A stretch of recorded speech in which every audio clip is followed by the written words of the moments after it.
Olduğu üzere 7 Ekim 2023'te Aksa tufanıyla başlayan ve halen de sürmekte olan Gazze saldırısı şu an var. Ve biz bu Gazze saldırısının başlamasından hemen sonra, yani 28 Aralık 2023'te meclise şu an ülkemizde yaşayan ve Siyonizme hizmet eden şahısların ülkemizden deport edilmesi, bunların bir an önce çifte vatandaşlıklarının edilmesi ve Türkiye vatandaşlığından çıkarılması ile alakalı ise bir yasa teklifi vermiştik.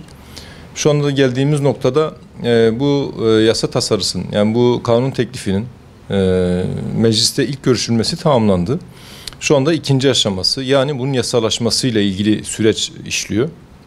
Bizler de özellikle son bir hafta, yani içinde bulunduğumuz şu son hafta 31 Temmuz'a kadar meclisin tatile girmeden evvel bu yasa teklifinin bir önce meclise gelip görüşülmesi ve yasalaşması için mücadele etmekteyiz.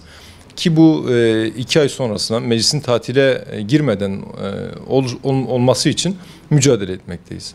Buradan amaç da şu an ülkemizde yaşayan ve halen ülkemizin imkanlarından faydalanan, Siyonizmin hizmetçileri olan, Siyonizmin askeri olan, Gazze'ye gidip kardeşlerimizi katleden, bebekleri katleden, Siyonizmin ülkemizdeki temsilcileri olan bu vatandaşların bir an önce bu vatandaşlıktan çıkarılması.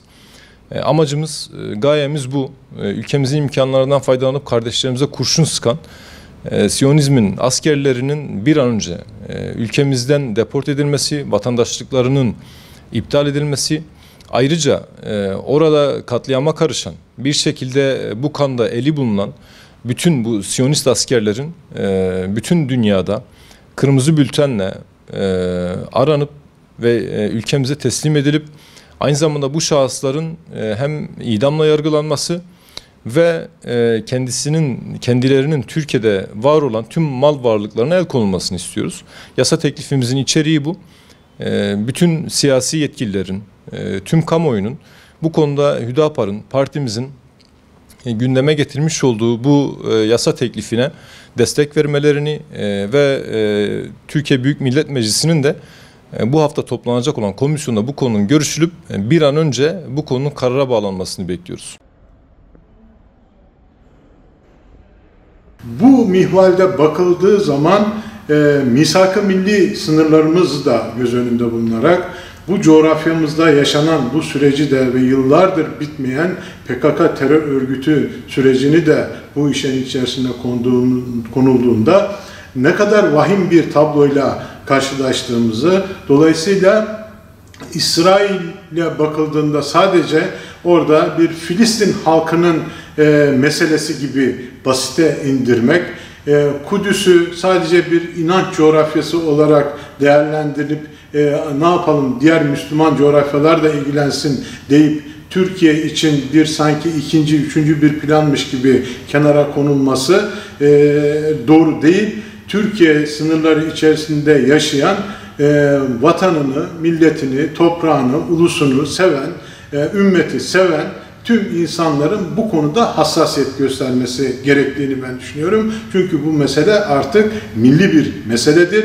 İsrail'in bizim topraklarımızın üzerinde bir gözü vardır ve burayı işgal etmek için adım adım devam etmektedir. Öyleyse bizim coğrafyamızda misak-ı milli sınırları içerisinde, Türkiye Cumhuriyeti Devleti'nin sınırları içerisinde yaşayan her fert buna hassasiyetle dikkat etmeli. Öyleyse Türkiye Cumhuriyeti vatandaşıyım diyen kim olursa olsun, çifte vatandaşlar da olsa kalkıp bugün İsrail'e gidip asker olup o coğrafyada bu emeller için savaş etmesi vatana ihanettir. Dolayısıyla bu coğrafyada yaşayıp Türk vatandaşı olduğunu kanunen iddia edilen yaklaşık 4000 insandan bahsediliyor. Bu sayının ben daha fazla olduğunu düşünüyorum. Bunlarla ilgili kesinlikle vatana ihanet suçundan yargılanmalı, dava açılmalı ve eğer hakikaten böyle bir suç işlemişlerse eğer bu minvalde de cezalandırılmalı ve hatta bu işin önünün kesilmesi için Türkiye Büyük Millet Meclisi'nden geçen bu kanun yasasının geçmesi muhtemel olan kanun yasasının tüm siyasi partiler tarafından, vatanını seven tüm siyasi partiler tarafından desteklenmeli. Ben bu konuda da Cumhuriyet Halk Partisi'ni sorumluluğa davet ediyorum.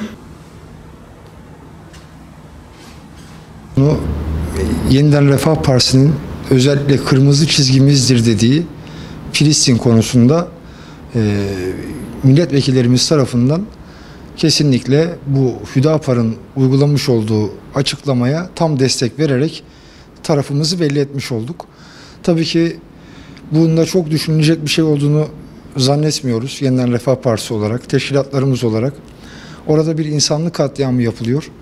Ülkemizden de hem bizde vatandaş olup hem de orada İsrail askeri tarafında Gazze'li çocuklara, Filistinli çocuklara mermi atan her kim ise ya bu ülkeye alınmasın, vatandaşlık söz konusu bile olmamalı ya da eğer bu ülkeye geldikleri an itibariyle de savaş suçlusu olarak bu topraklarda yargılanmalı diye düşünüyoruz. İsrail'i Malatya'dan korumak hakikaten bize mi kaldı? Yani biz İsrail'i neden koruyoruz, kimden koruyoruz? İsrail gibi kana susamış bir canavarı yani ve onun sempati duyanların tamamının ülkemizle hiçbir alakası kalmaması noktasında Hüdapar'ın bu teklifine zaten milletvekillerimiz açıkça destek vermişti.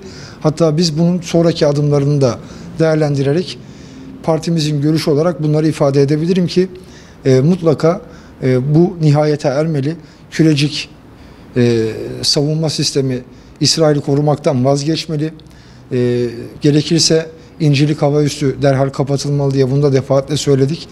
Bu adımların birer birer uygulanması gerektiği kanaatindeyiz. Özellikle Avrupa'da, Amerika'da birçok vatandaş, insanlar sokaklara döküldüler. Hala ülkemizden çok daha fazla eylemlerin yapıldığını görüyoruz. Avrupa ülkelerinde, Amerika ülkelerinde. Artık ülkemizdeki tüm paydaşların da, tüm siyasi partilerin de böylesine hassas bir konuda tek vücut olarak hareket etmesi en doğrusu. Yani bu ülke insanına yakışan en doğru şey şu anda bu kararın meclisten tatil öncesi ivedilikle geçmesi gerekiyor. Bizim de kanaatimiz bu yönde.